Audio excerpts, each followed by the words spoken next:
بسم الله الرحمن الرحيم. في هذه الحصة سنتناول حل التمرين الذي تركناه المرة الماضية، وكان كما يلي: نعتبر في مجموعة الأعداد المركبة سي المعادلة ذات المجهول زد أس 3 زائد 2 زد مربع ناقص 16 يساوي 0. أولا ألف، تحقق أن العدد 2 حل للمعادلة ب. هذا بالطبع حاجة بسيطة. 2 أس 3 زائد 2 في 2 مربع ناقص 16 يساوي 2 أس 3 هي 8، 2 في 4 هي 8 ناقص 16، وبالطبع 8 زائد 8 16 ناقص 16 يساوي 0. إذا 2 حل للمعادلة أ. 2 حل للمعادلة أ. ب. عين الأعداد الحقيقية A B C بحيث يكون من أجل كل عدد مركب زاد أس 3 زائد 2 زاد مربع ناقص 16 يساوي زاد ناقص 2 في A زاد مربع زائد B زائد C. عندنا زوج طرق: إما المطابقة ولا القسمة الإقليدية. راح نجربوا القسمة الإقليدية: زاد أس 3 زائد 2 زاد مربع ناقص 16 قسمة زاد ناقص 8.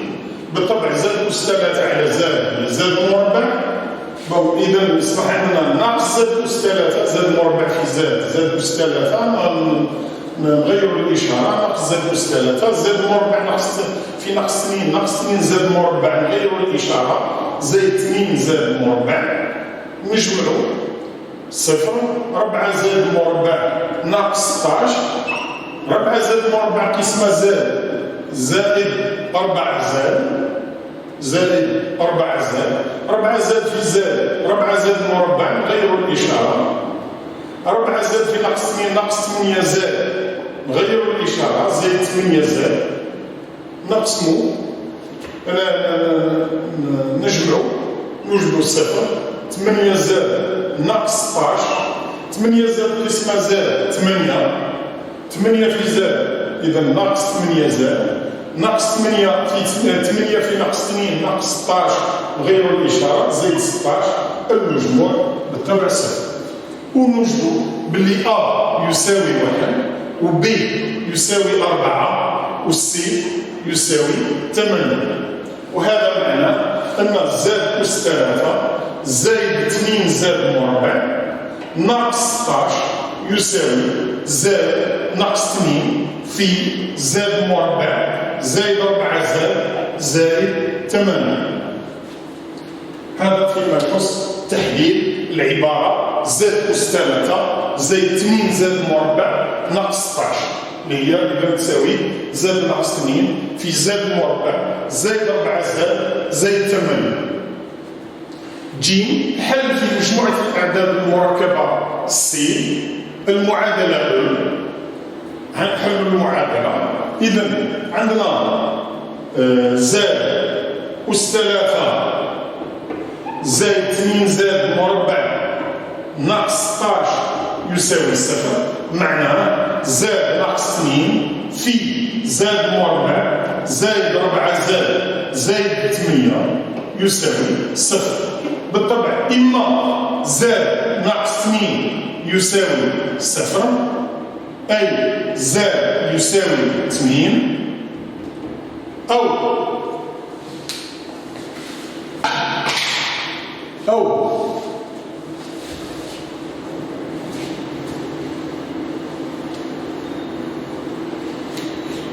زاد مربع زائد 4 زائد 8 يساوي 0. دلتا يساوي 4 مربع معناها 16 ناقص 4 في 8 في 1 معناها ناقص 32، 16 ناقص 32 معناها ناقص 16. زد واحد يساوي ناقص ب زائد إي جذر القيمة المطلقة لدالتا على 2 ويساوي ناقص ب معناها ناقص 4 زائد جذر 16 هو بالطبع 4 إذا زائد 4 إي على 2 ويساوي ناقص 2 زائد 2 إي. وبالطبع المعادلة تقبل حلين مترافقين، المعادلة تقبل حلين مترافقين، إذا زاد 2 يساوي مرافق زاد 1 ويساوي ناقص 2 ناقص 2 إي ناقص 2 ناقص 2 إي. لماذا؟ لأن الحلان مترافقان. اكتب الحلول على الشكل الجبري، هي مكتوبة على الشكل الجبري ناقص 2 زائد 2 إي ناقص 2 ناقص 2 إي، وعلى الشكل الأسي. باش نكتبوا الحلان على الشكل الأسي لازم نحسبوا طاولة زاد 1 و عمدة زاد 1، نستنتجوا الشكل الأسي تاع زاد 1، ومن الشكل الأسي تاع زاد 1 نقدروا نستنتجوا الشكل الأسي تاع زاد 2. إذا طويل زاد 1 تساوي الجذر التربيعي تاع ناقص 2 مربع زائد 2 مربع، معناها الجذر التربيعي تاع 4 زائد 4 يعني جذر 8، وجذر 8 هو بالطبع 2 جذر 2. فيما يخص العمدة، عمدة زاد 1 إذا كان رمزنا لها بتيتا راح يصبح عندنا كوسينوس تيتا يساوي ناقص 2 على 2 جذر 2 اللي هي الطاولة لأن إكس على الطاولة، ويساوي بعد تنطيق المقام ناقص جذر 2 على 2، والسينوس تيتا يساوي 2 على 2 على 2 جذر 2 ويساوي بعد تنطيق المقام جذر 2 على 2.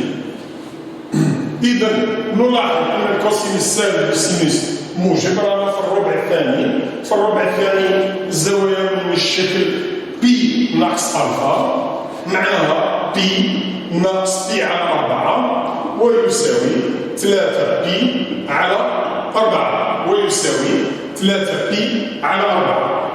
إذا الشكل الأسي تاع زاد 1، الشكل الأسي تاع زاد 1 هو 2 جذر 2 في أسية إي 3 بي على 4.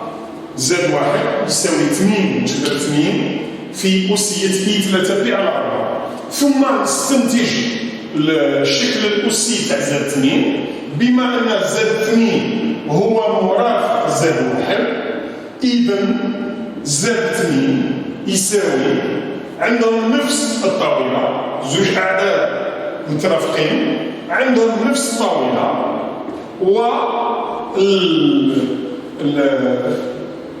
العمدتين متعاكستين، يعني أسية ناقص إي 3 بي على 4 ناقص إي 3 بي على 4 أو أسية إي 5 بي على 4.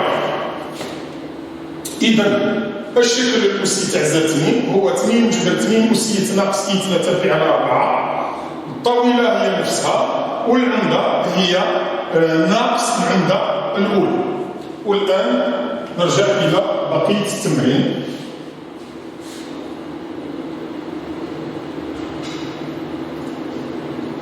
فوالا نلاحظوا هنا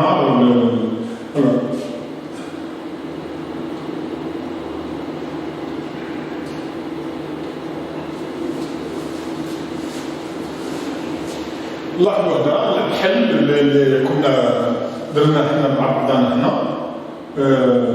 بالطبع نوجدوا A يساوي 1 ونوجدوا B يساوي 4 ونوجدوا C يساوي 2. نحلوا المعادلة نلقاو زاد يساوي 2 دلتا يساوي ناقص 16 زاد 1 يساوي ناقص 2 زائد 2 إي وزاد 2 يساوي ناقص 2 زائد 4 إي.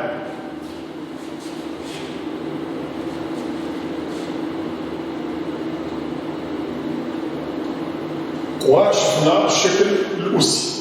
الآن طلب منا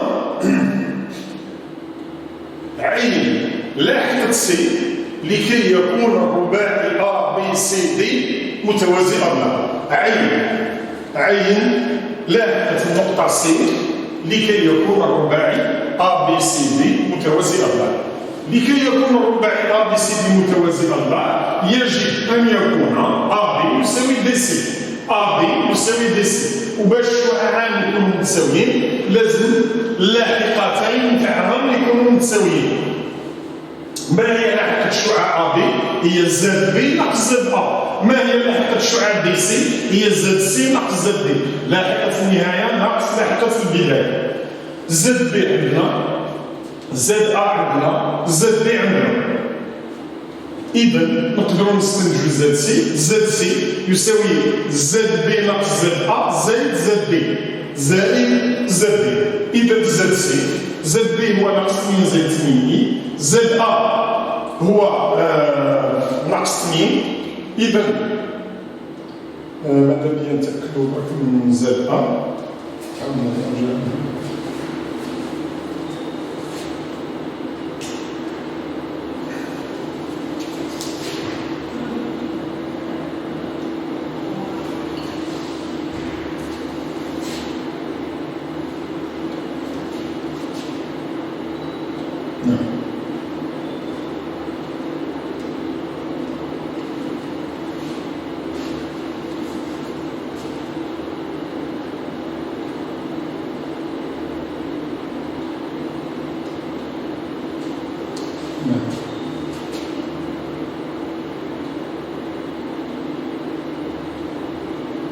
Voilà, ZA يساوي ناقص 2 ناقص 8، وزد بي هو 8، وزد بي هو 8. الآن زدت لك. نعم.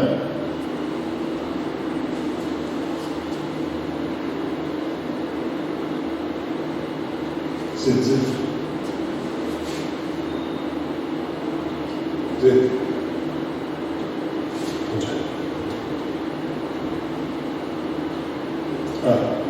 Alors, ZB, ZC يساوي ZB ناقص ZA، وZA هو ناقص 2 ناقص 8 إي. إذا تولي لنا ناقص 2 زائد 8 إي زائد 2 زائد 8 إي زائد 2، ونوجدوا 2 زائد 4 إي زائد سي. إذا يساوي 2 زائد 4 إي. الآن ثانيا هي صورة سي بالدوران الذي مركزه B وزاويته ناقص فعل 2. وحنا كنا شفنا صورة نقطة بواسطة الدوران، صورة نقطة بواسطة الدوران لاحقتها زد فتحة تساوي ألفا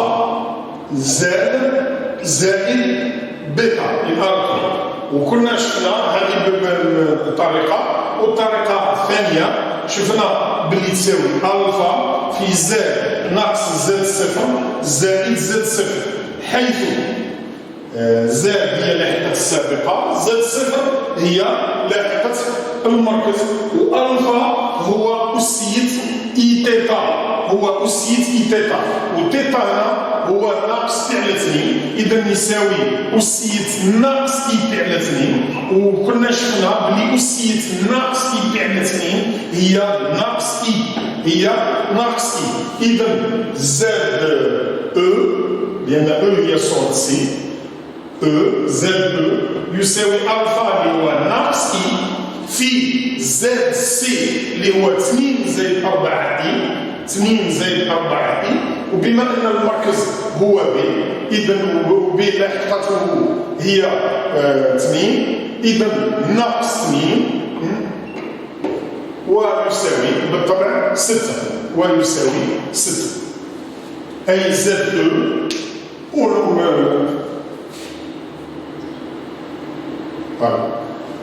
أي زد يساوي ونوجدو 6. الآن صورة سي بالدوران الذي مركزه دي وزاويته فعل 2. بنفس الطريقة نوجدو بلي زد اف يساوي أسية تيتا وتيتا هنا هو بي على 2 إذا أسية بي على 2 في زد سي ناقص زد دي زائد زد دي زد سي نعرفوه زد دي نعرفوه إذا 2 زائد 4 إي زائد 2 ناقص 2 إي ناقص 2 زائد 2 إي ويساوي إي في 4 زائد 2 إي لأن عندما نحسبوا 2 زائد 2 4 4 إي ناقص 2 إي زائد 2 إي وناقص 2 زائد 2 إي نوجدوا في الأخير بلي زد إف يساوي ناقص 4 زائد 6 إي ناقص 4 زائد 6 إذا وجدنا زد أو وجدنا زد إف زد أو وجدناه 6 زد إف وجدناه ناقص 4 زائد 6 الآن طلب منا باش نحسبوا زد إف ناقص زد أ على زد أو ناقص زد أ زد إف ناقص زد أ على زد أو ناقص زد أ عندما نحسبوا العدد هذا بالطبع نعوضوا زد اف بما يساويه زد او بما يساويه وزد ا بما يساويه اذا واش نوجدوا في الاخير نوجدوا اي نوجدوا باللي يساوي اي اذا ما معنى هذا معناها ان ا اف يساوي ا او ومعناها ان الزاويه المحصوره ما بين ا او و ا اف تساوي بي على 2 تساوي بي على 2 معناها أن الزاوية المكسورة ما بين أف و أ تساوي بي على 2 إذا واش نلاحظوا؟ لاحظوا بلي طويلة تاع زد اف على زد او ناقص زد أ تساوي 1 طويلة تاع زد اف ناقص زد أ على زد او ناقص زد أ تساوي طويلة إي وتساوي 1 هذا معناه أن طويلة زد اف ناقص زد أ تساوي طويلة زد او ناقص زد أ وهذا معناه أن المسافة أ اف تساوي المسافة أ او هذه تساوي ماذا؟ المسافة أ اف هذه تساوي المسافة أ او وما معناها أيضا معناها أن العمدة تاع زد اف ناقص زد أ على زد او ناقص زد أ تساوي بي على 2 ما معناها أن العمدة تاع زد اف ناقص زد أ على زد او ناقص زد أ معناها أن الزاوية المحصورة ما بين أ اف و أ او تساوي بي على 2 هذه معناها الزاوية المحصورة ما بين أ اف و أ او أ اف و أ او كيف نترجم العمدة تاع حاصل القسمة هذا كيف نترجم العمدة تاع حاصل القسمة زد اف ناقص زد أ على زد او ناقص زد أ هي الزاوية المحصورة ما بين أ او و أ اف ديما نبداو من تحت أ او و أ اف تساوي بي على 2 معناها أن هذه الزاوية قائمة إذا هذا المثلث اللي هضرنا عليه اللي هو أ او اف عنده ضلعان متقايسان وعنده زاوية قائمة إذا المثلث أ او اف قائم في أ علاش هي النقطة المشتركة هي النقطة المشتركة إذا أ او اف قائم في أ في النقطة المشتركة ومتقايس الضلعين لأنه عنده ضلعان متقايسان ونلاحظ هنا في الصورة كنا قادرين باش نعلموا النقاط كل مرة نعلموا النقاط هكذا وعندما نعلموا النقاط تكون عندنا فكرة عن المثلث يعني نقدروا نخمنوا المثلث واضح بأن المثلث قائم ومتقايس الساقين وبالطبع هو زاد عاونا المطلب منا باش نحسبوا هذا المقدار وهذه باش كنا عينا النقطة لاحقة النقطة سي لكي يكون الرباعي أ بي سي دي متوازي أم لا لكي يكون الرباعي أ بي سي دي متوازي أم لا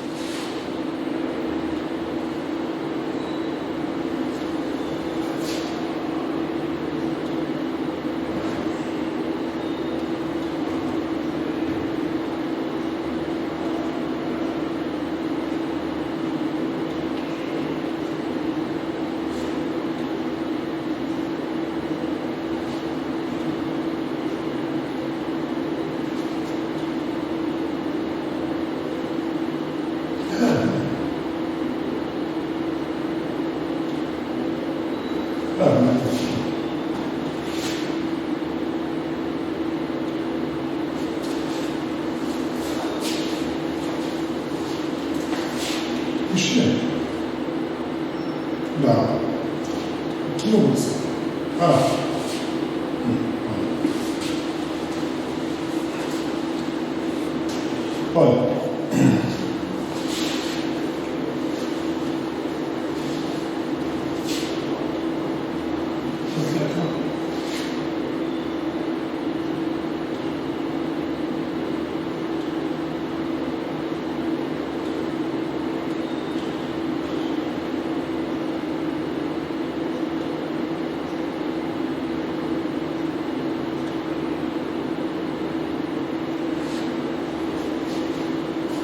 رجع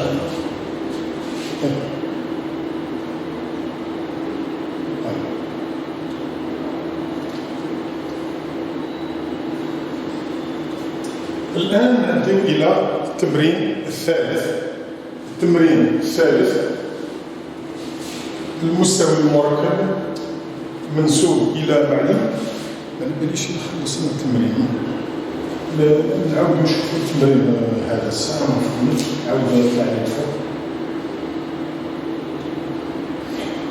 زيد زيد زيد زيد زيد زيد زيد. فوالا دونك خلصنا التمرين.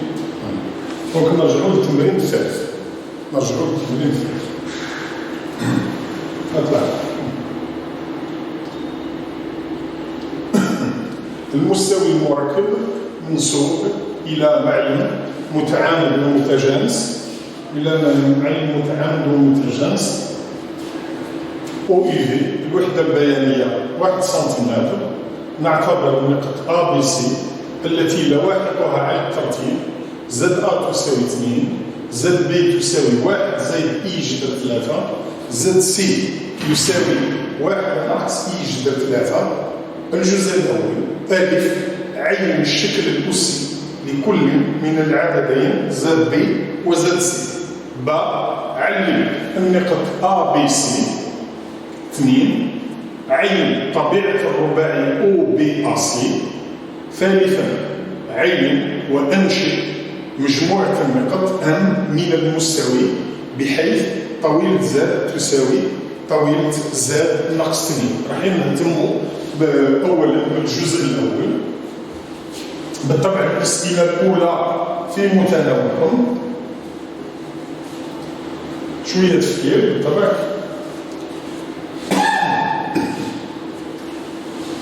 إذن السؤال الأول: ألف في الجزء الأول، عين الشكل الأسي لكل من العددين ZB وZC. ZB يساوي 1 زائد I جذر 3. ZB يساوي 1 زائد I جذر 3. طويلة ZB تساوي الجذر التربيعي لواحد مربع زائد جذر 3 مربع. دونك 1 زائد 3 معناها جذر 4 ويساوي 2. بالنسبة إذا كان فرضنا بلي تيتا هي عمدة ZB، بالطبع راح يصبح عندنا كوسينوس تيتا يساوي 1 على 2 وسينوس تيتا يساوي جذر 3 على 2، بمعنى أن تيتا يساوي بي على 3، ومعناها أن ZB يساوي 2 في أسية إي بي على 3، أسية إي بي على 3. ZC يساوي 1 ناقص إي جذر 3. واش يساوي ZC؟ يساوي 1 ناقص إي جذر 3. واش لاحظ بلي ZC هو مرافق ZB. لاحظ بأن ZC هو مرافق ZB. ZC هو مرافق ZB. إذا نستنتجوا بلي الطاولة تاع ZC بالطبع تساوي الطاولة تاع ZB، والعمدة تاع ZC تساوي ناقص العمدة تاع ZB بالطبع زائد 8. إذا مباشرة ZC يساوي 2 أسية ناقص إي بي على 3. ZC يساوي 2 أسية ناقص إي بي على 3. علم النقاط ABC. راح نعلموا النقاط ABC عمدا باه نقدروا نعرفوا نخمنوا طبيعة الرباعي OBAC. نروح نشوفوا الرسمة من هنا ولا مش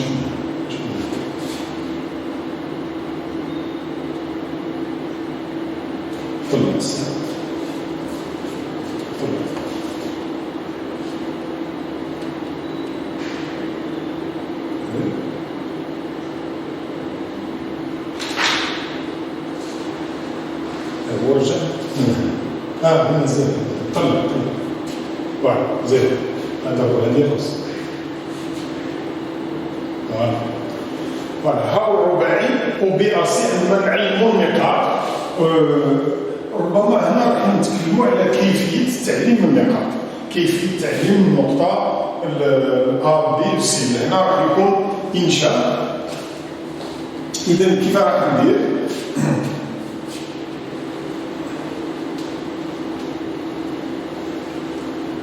زد بي هو 1 زائد إي جبر 3 وزد سي هو 1 ناقص إي جبر 3. بالطبع نعرفوا بلي طويلة زد بي تساوي طويلة زد سي تساوي 2. معنى ذلك أن النقطتين بي وسي ينتميان كلاهما إلى الدائرة التي مركزها أو ونصف قطرها 2. إذا بي وسي ينتميان إلى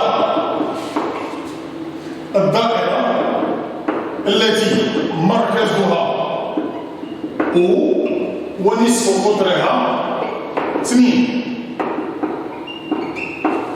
ثم لاحظوا باللي النقطتين بي وسي لهما نفس الفاصلة اللي هي 1. معناها أن بي وسي ينتميان إلى المستقيم الذي معادلته إكس يساوي 1. إذا بي وسي ينتميان إلى المستقيم الذي معادلته إكس يساوي 1. معناها أن بي وسي هما نقطة تقاطع الدائرة التي مركزها هو نصف قطرها 2 والمستقيم الذي معادلته إكس يساوي 1. بي وسي هما نقطة تقاطع الدائرة التي مركزها O ونصف قطرها 2 والمستقيم الذي معادلته إكس يساوي 1. وين يجي بي وين يجي سي؟ لاحظ بأن بي الترتيب تاعو موجب والسي الترتيب تاعو سالب. إذا راح نقولوا بلي بي هي نقطة تقاطع إذا كان سمينا الدائرة سميناها سي، تقاطع السي والمستقيم سميناه دلتا. إذا بي هي نقطة تقاطع السي ودلتا التي ترتيبها موجب والسي هي النقطة الأخرى. ونكون بهذه الطريقة أنشأنا النقطتين بي وسي بالضبط، يعني ماناش راح نهزو قيمة تقريبية تاع جدر 3. نرسموا الدائرة التي مركزها هو نصف قطرها 2، نرسموا المستقيم الذي معادلته إكس يساوي 1، نوجدوا زوج نقاط تقاطع. النقطة B هي النقطة التي ترتيبها موجب والنقطة C هي النقطة التي ترتيبها سالب. ونلاحظوا لأنه طلب منا الآن طبيعة الرباعي OBAC، طبيعة الرباعي OBAC، تلاحظوا يعني واضح بأن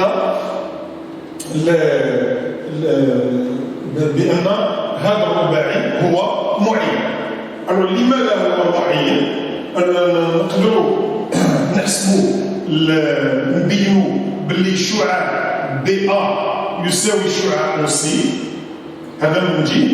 ونقدروا وعلى بالنا باللي طويلة زد بي تساوي طويلة زد سي، معناها أو سي يساوي أو بي، معناها عند ضلعان متتابعان متقايسان، إذا فهو معين. إذا باش نبين بلي راه معين نبين بلي راه متوازي أضلاع، ومن بعد نبين بلي عنده الضلعان متتابعان متقايسان، بالعام متتابعان متقايسان. إذا نرجع لما كنا كنت غنفوق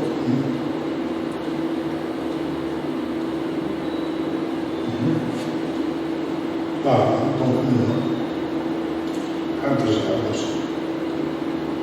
هنا غنرجع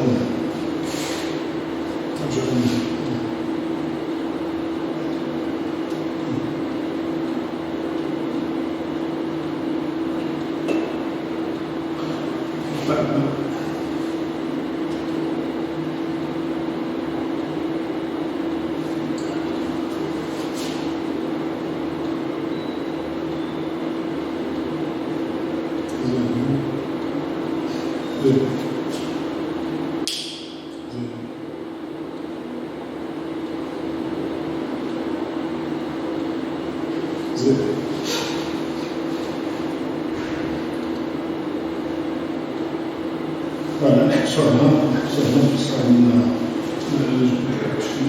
إذا عندنا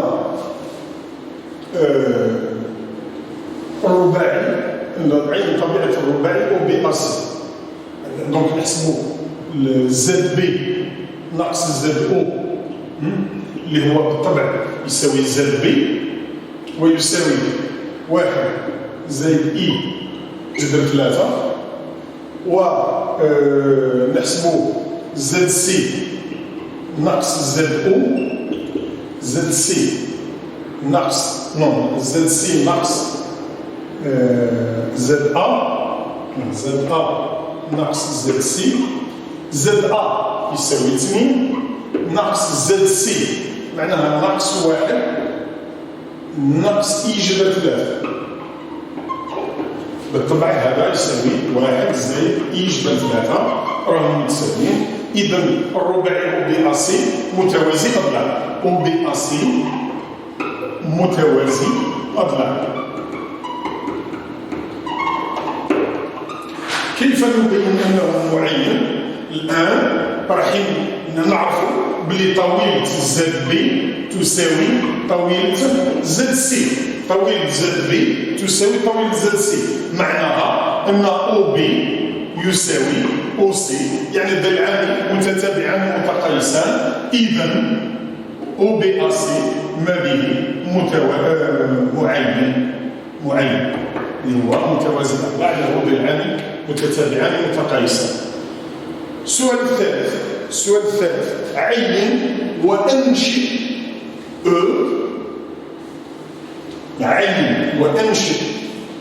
مجموعة مجموعة أم من المستوي بحيث طويلة زاد تساوي طويلة زاد ناقص 2.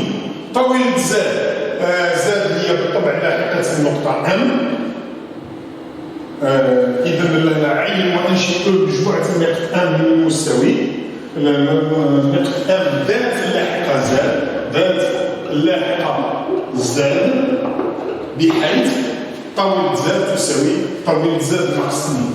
طويلة زاد هي بالطبع زاد أم، إذا زاد ناقص زاد أو، لأن زاد أو تساوي 0. إذا هذه هي طويلة زاد بعد تساوي طويلة زاد ناقص زد لأن زد تساوي 2. ما معناها طويلة زد ناقص زد أو؟ معناها أو أم تساوي ماذا؟ تساوي أم، تساوي أم، ولا أم أو تساوي أم كيف. ما هي هذه المجموعة؟ كنا شفناها مجموعة النقط من المستوي التي تحقق زد ناقص زد، طويلة زد ناقص زد تساوي طويلة زد ناقص زد بي، هي محور القطعة المستقيمة أ بي. لهنا بالطبع هي محور القطعة المستقيمة أو أ. إذا أ هي المجموعة أ هي محور القطعة المستقيمة أو أ. كنا شفناها من قبل في الصورة.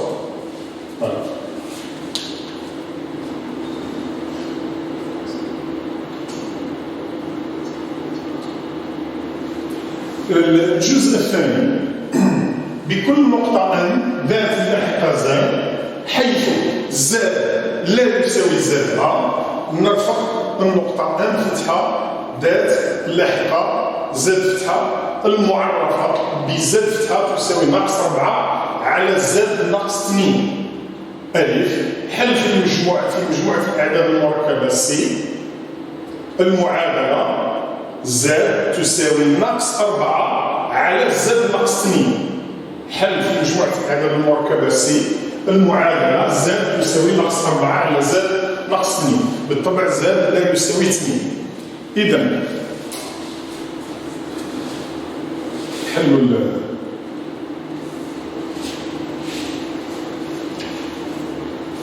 ممكن تحت لي على الحل. تمام.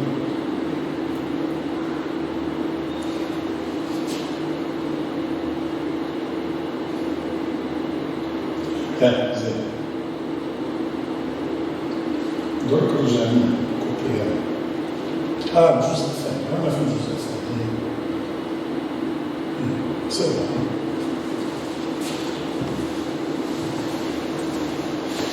عندنا المعادلة زد يساوي ناقص 4 على زد ناقص 2. عندما نضرب الطرفين في الوسطين بالطبع زد لا يساوي 2. زد مربع تصبح لنا زد مربع ناقص 2 زد يساوي ناقص 4. عندما نضرب الطرفين في الوسطين زد في زد زد مربع زد في ناقص 2 ناقص 2 زد ناقص 4. معناها تصبح المعادلة زد مربع ناقص 2 زد زائد 4 يساوي 0. لو كان نلقاو واحد من الحلول يساوي 2 نرفضوا الخطأ. إذا دلتا لما نحسبوا دلتا هو بمربع ناقص 4 أسي معناها 4 ناقص 4 في 4 يعني 4 ناقص 16 معناها ناقص 12. معناها أن المعادلة تقبل حلين مترافقين. الحل الأول بالطبع زد واحد يساوي ناقص ب زائد إي جذر دلتا على جذر القيمة المطلقة تاع دلتا على 2 على 2 ويساوي ناقص ب معناها 2 الجذر 12 معناها 2 جذر 3 جذر 12 هو 2 جذر 3 ويساوي دونك زائد 2 جذر 3 إي على 2 معناها على 2 ونجدو 1 زائد إي جذر 3 وزاد 2 بما أن الحلان مترافقان إذا زاد 2 يساوي مرافق زائد 1 ويساوي 1 ناقص إي جذر 3. النقطتان B و C صامدتان أي صورة النقطة B هي النقطة B وصورة النقطة C هي النقطة C بواسطة التحويل اللي تكلمنا عليه الذي يرفق بكل نقطة ذات لاحقة زد النقطة زد فتحة زد فتحة تساوي ناقص 4 على زد ناقص 2. نلاحظوا باللي باش نبحثوا إذا حنا التحويل تاعنا إذا كان اعتبرناه يرفق بكل نقطة ام ذات لاحقة زد النقطة ام فتحة ذات لاحقة زد فتحة حيث زد فتحة تساوي ناقص 4 على زد ناقص 2. النقط الصامدة هي النقط التي تحقق تي ام يساوي ام يعني زد فتحة يساوي زد. إذا ام صامدة إذا كان تي ام يساوي ام يعني ام فتحة وام منطبقتان ومنه زد فتحة يساوي زد أي زد يساوي ناقص 4 على زد ناقص 2 وهي المعادلة اللي حليناها ولقينا بلي عندها زوج حلول اللي هما 1 زائد إي جذر 3 و1 ناقص إي جذر 3 وهاد الزوج حلول هما لاحقتا النقطتين B و C. إذا هذا التحويل يقبل زوج نقاط صامدة هما B B وC. إذا النقطتان B وC صامدتان، أي صورة النقطة B هي النقطة B وصورة النقطة C هي النقطة C. إذا راكم شفتوا كيف بحثت على لاحقتين نقطتين صامدتين. ساويت ما بين لاحقة الصورة ولاحقة السابقة، يعني زاد فتحة يساوي زاد، معناها أن زاد يساوي ناقص 4 على زاد ناقص 2. هذه المعادلة كنا من قبل حليناها ووجدنا زوج حلول اللي هما لاحقتا النقطتين B و C. إذا النقطتان B و C صامدتان وصورة B هي B وصورة النقطة C هي النقطة C. جيم، ما هو مركز الثقل G للمثلث OAB؟ ما هو مركز الثقل المثلث OAB؟ ما هو مركز ثقل المثلث OAB؟ مركز الثقل بالطبع القاعدة تاع مركز الثقل تاع مثلث A B C عموما هو زد A زائد زد B زائد زد C على 3. إذا مركز ثقل المثلث OAB هو زد O زائد زد A زائد زد B على 3. مركز ثقل المثلث OAB هو زد G يساوي زد O زائد زد A زائد زد B على 3. يعني هزينا لهنا المعاملات في 3 يساوي 1، لأن مركز ثقل المثلث هو مرجع الجملة OAB المرفقة كلها بالمعامل 1. وبالطبع زد O يساوي 0. زد O يساوي 0 لاحقة مبدأ المعلم تساوي 0. زد A هي 2 وزد B هي 1 زائد E جذر 3. إذا نوجد 1 زائد E جذر 3 على 3. هذه هي لاحقة مركز الثقل. نعم. الآن لاحقة جي فتحة. صورة جي بهذا التحويل، صورة جي بهذا التحويل زد جي فتحة. حنا نعرفوا بلي لاحقة الصورة بواسطة هذا التحويل هي زد فتحة تساوي ناقص 4 على زد ناقص 2. زد فتحة هي لاحقة الصورة وزد هي لاحقة السابقة. إذا زد فتحة تساوي ناقص 4 على زد ناقص 2. زد فتحة تساوي ناقص 4 على زد ناقص 2. إذا زد جي فتحة هي لاحقة صورة النقطة جي بواسطة هذا التحويل هي ناقص 4 على زد جي. هذا هو زد جي، هذا هو زد جي ناقص 2. معناها 1 ناقص 2 تبدلنا ناقص 1. إذا ناقص 4 على ناقص 1 زائد إي جذر 3 على 3. هذا العدد بالطبع تقدروا تحسبوه باستعمال الآلة الحاسبة ونوجدوا في الأخير نوجدوا 3 زائد إي جذر 3. بالطبع الوجدت أنا ضربت وقسمت في المرافق، وحسبت هنا بالطبع عندما نضربوا زاد في زاد بعض نلقاو طويل زاد لكل مربع، يعني هذا مربع زائد جذر 3 على 3 مربع ونوجدوا 1 زائد 1 على 3 وهذه 4 فيهم. وفي الأخير نوجدوا 3 زائد إي جذر 3 زائد إي جذر 3 اللي هي صورة ماذا؟ صورة جي بواسطة هذا التحويل. جي هو مركز ثقل المثلث OAB، هو مركز ثقل المثلث OAB وجي فتحة. الآن كيف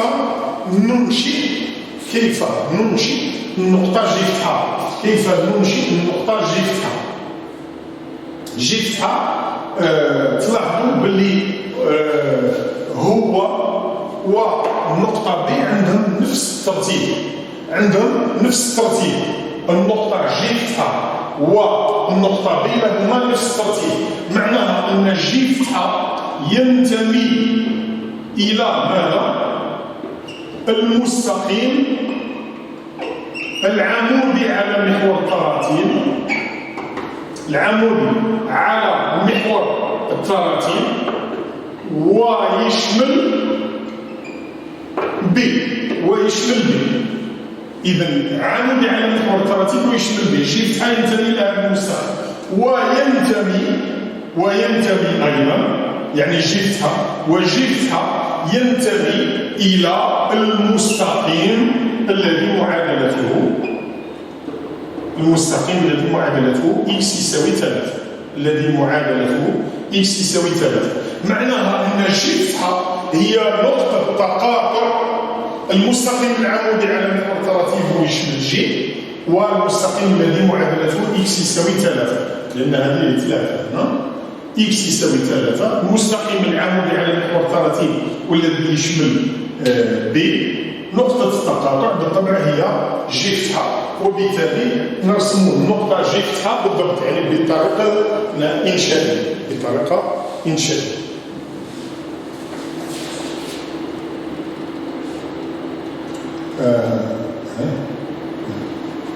نعم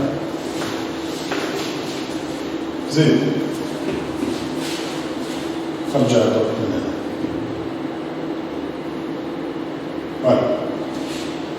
جي فتحة هي نقطة تقاطع المستقيم الذي معادلته x يساوي 3 والمستقيم العمودي على محور التراتيب ويشمل نقطة جي. الآن طلب منا باش نبرهنوا يعني هذا سؤال تاع الدرس طلب منا باش نبرهنوا من أن طويلة زاد واحد في زاد 2 لكل مربع يساوي طويلة زاد واحد مربع طويلة زاد واحد في زاد 2 تساوي طويلة زاد واحد في طويلة زاد 2. واش راح نستعملوا هنا؟ راح نستعملوا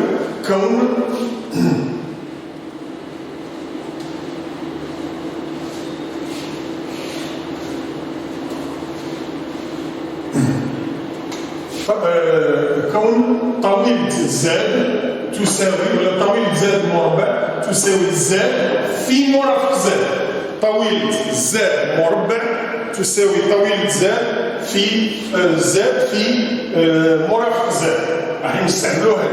إذا لو كان نهزو طويلة زاد واحد في زاد 2 لكل مربع واش تساوي؟ تساوي زاد واحد في حسب هذه النتيجة زاد واحد في زاد 2 في مرافق زاد واحد في زاد 2 وتساوي زاد واحد في زاد 2 في مرافق حسب خواص المرافق في مرافق زاد واحد في مرافق زاد 2 وتساوي متساويان كيعودوا مربع لعددين موجبين متساويان معناها أن العددان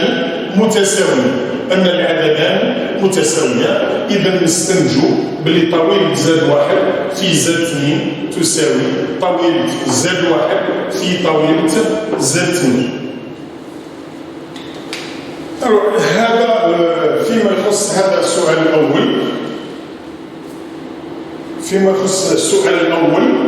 السؤال الثاني نخليه لكم به السؤال الأخير باش نزيدوا نفكروا فيه للمرة المقبلة ونزيد نذكر بأن هذه التمارين بهم بالحل تاعهم راهم مرفقين مع هذا الفيديو في شي وورد. إذا تقدروا تطلعوا عليهم وتشوفوا سواء نصوص التمارين أو نصوص الحلول بالضبط. إذا راح توجدوا مرفق مع هذا الفيديو النصوص كاملة.